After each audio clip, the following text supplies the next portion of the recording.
We have MSM to thank for some important coverage this past couple days about commercial government. Commercial government is big business. It is the idea in which a county or a city or a state apply subsidies, grants, favors, breaks, and inducements to for-profit corporations so that they might build a factory or make a planned capital investment in that particular jurisdiction. Commercial government is in many ways the enemy of liberty. And I think we are hornswoggled by the ideas of commercial government.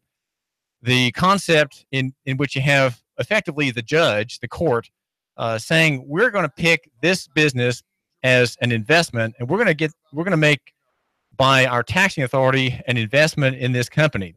And of course, that is a kind of a negative investment. It's simply this: we'll hold the hand of taxation from grabbing the billfold of that business for 20 years or 30 years, and we won't have that hand not grab your billfold for quarterly taxation and annual taxation, but we're going to keep that hand from grabbing the big players' fisc, the big player's purse, and give him a break. So it is an indirect subsidy by the disinclination, the refusal to let the taxing hand gather its to reap its regular due from the Volkswagen or from the Nissan or other players. There are many others. Amazon is another one, for example, here in the Chattanooga area. Commercial government plays favorites. It picks the winners, and it uses its taxing authority as a favor for the stranger, while for the local man, the local woman, the local business, there is no favor to be shown at all. There is the regular grind of taxation and claims against these local people who have been working here without a lot of excitement, without a lot of hoopla for years, even decades. And the newcomer, who's not even here, not even American, gets a break. And why are these breaks given? Well, the break is given so that we can induce the board of directors or the chief executive officer to pick Chattanooga as opposed to Huntsville. Pick Chattanooga, Tennessee, over a place in North or South Carolina or some other state. And what happens is that companies and those who are site developers or site salesmen manipulate the local government or the state into thinking that, well, they may not get that investment in that jurisdiction unless they pay, unless they make good on their claims of desire to have that party come, make good the claim, and prove it with a tax break. This is what commercial government is all about, and it is inherently unjust, and it is inherently against you, and it is inherently against local economy, because what it assumes is that employment is the great benefit, and what it makes people forget is that employment is, for a business, the biggest cost. Number one. And number two, that employment is not profitable. And I say that because employment is not profitable. Employment is simply a receipt of the money that you're worth. There's no extra, there's no excess, there's no cream in wages. And that is, however, the federal government would say that employment is profitable, and it pretends that wages are taxable as income, right, as profit. You get some exemptions and some deductions, and everything beyond that is taxable as profit, even though wages are nothing more than a payment for what you are worth per hour or per month or per year. It is a perfect exchange of value, of labor for money. It is under the master-servant relationship, and the employee makes no profit. The profit in employment goes to the owner of the business, right? Because what he does, he has employment as one of his expenses. He has the light bill. He has supplies that make the product. He has equipment. He has repair services, computer services, many other services as well. The rent for the building, rent for repair of cracked factory floors and whatnot, with the equipment being so heavy. And after all those expenses are paid, including the labor, what's left over is his profit, right? He makes a profit. The owner makes a profit. The employee makes no profit whatsoever. And the whole idea of commercial government focuses on the employment, as if somehow if we just get more jobs in Chattanooga and Hamilton County, we'll be better off.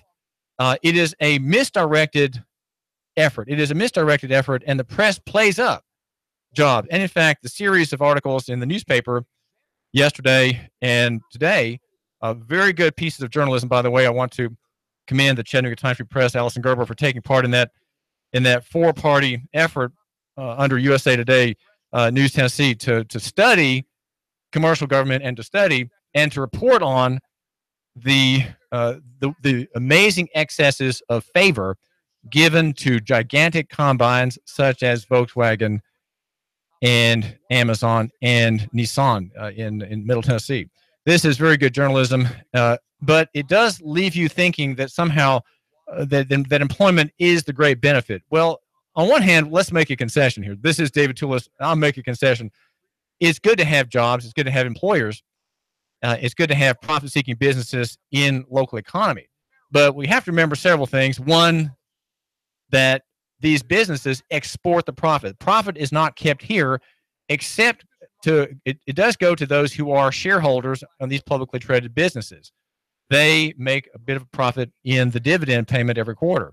But generally, big companies that come into your town export the profit. And we can't survive as a city if profit is exported. Think of if every part of Chattanooga were like Gunbarrel Road, where almost all the retail players there are national chains that export the profit from Chattanooga and Hamilton County. If the whole city were like that, we would simply wither away. You have to have profit in Chattanooga, in Hamilton County. If you don't have profit that stays here, for example, at JAT Systems run by Tim Price, if you don't have, in Saudi Daisy, if you don't have profit that stays locally and investments stay locally, you cannot survive. There is no sustainable enterprise there is no sustainable city if all the enterprises in the city, I should say, export the profit. There has to be profit that's kept here. And indeed, we have some prospect in Chattanooga because there are many local businesses, but they're the small ones, right? The big ones where we're talking about millions of dollars in cash flow, that profit at the end of the quarter is exported. And that is the argument is something in the direction of, well, Chattanooga and Hamilton County and surrounding areas are a kind of colony of the corporate world. And that is really what we are. We are under kind of neo-colonialism, if you will. Now, there's more to say that develops my thesis, and I don't know that I can give it all right now, but I want to throw up a defense. You think somehow that David Tulis here is not for business. Well, that somehow I'm a left-winger. I'm an anti-capitalist. That I believe that we can just feed off the hen that lays the golden egg, just keep and eat the hen, right? You somehow think that I'm in that category of journalist and writer. Well, no, I'm not.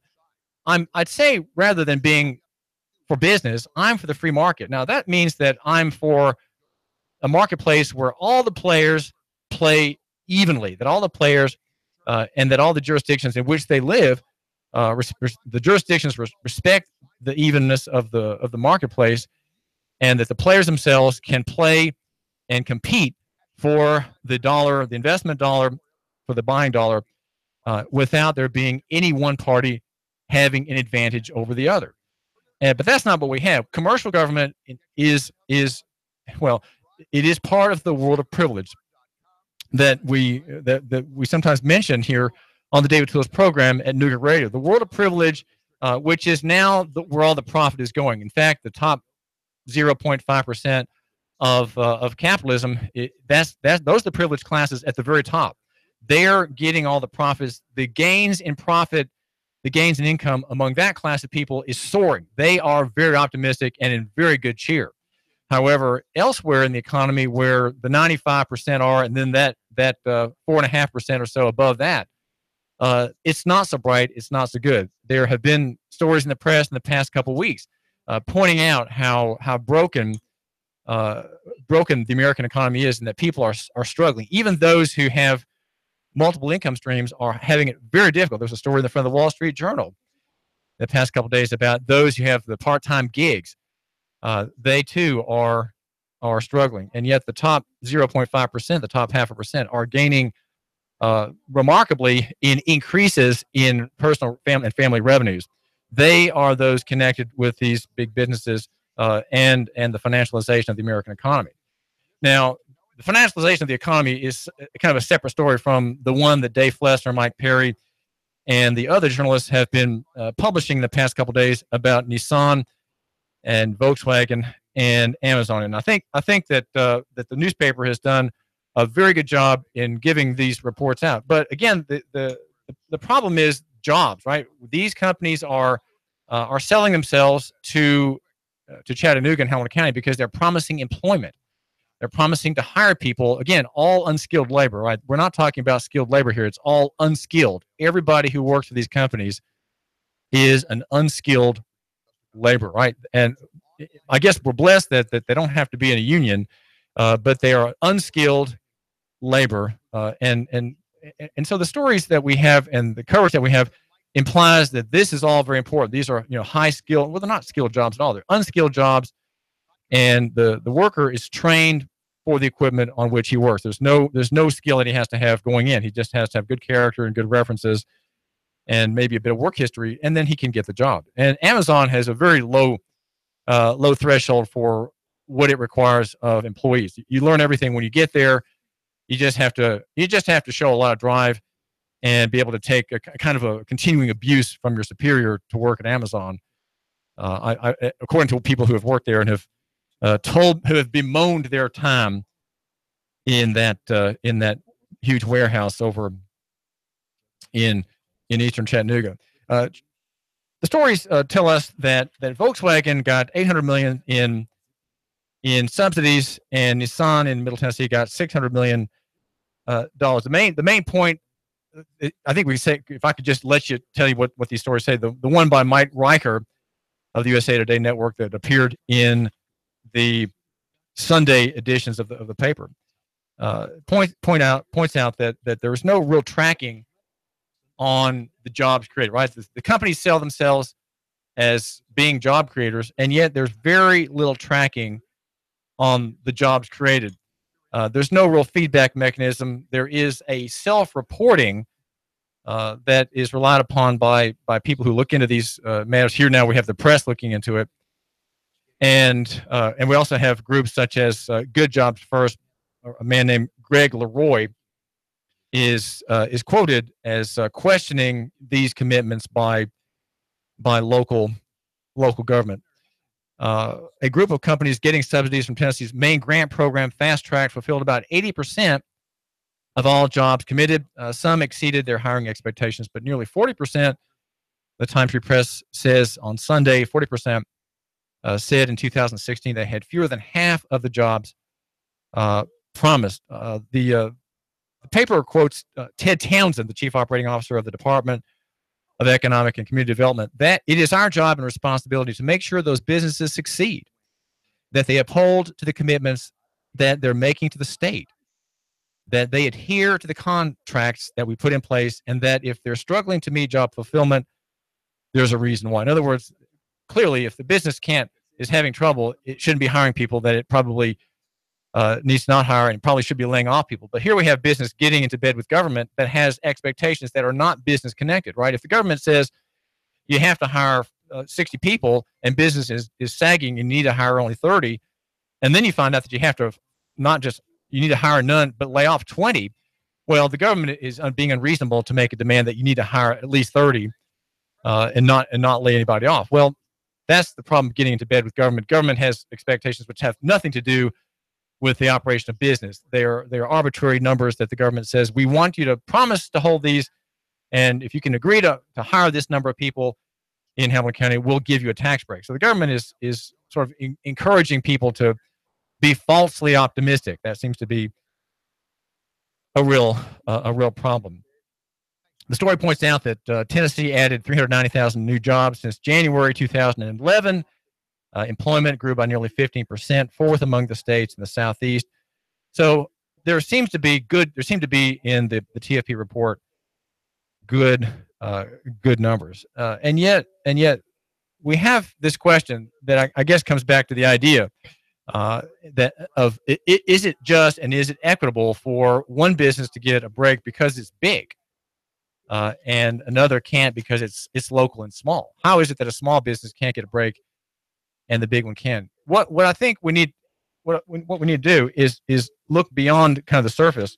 I think there's one thing I noticed about these reports is, and that's this, that they sort of distract from the real question. For example, Mike Perry and Dave Flessner in this morning's story say, but critics of the tax breaks and business subsidies contend it isn't the government's job to provide taxpayer dollars to private companies, and they question whether state and local governments couldn't have negotiated a better deal to protect the interests of their citizens. Well, that would mean giving less of a tax break. We got a better deal. Well, but the problem is when you say they question whether they could have negotiated a better deal, that suggests that, well, the issue is not fundamentally whether government should subsidize business, but whether government got the best bang for its buck. I think that's the wrong question.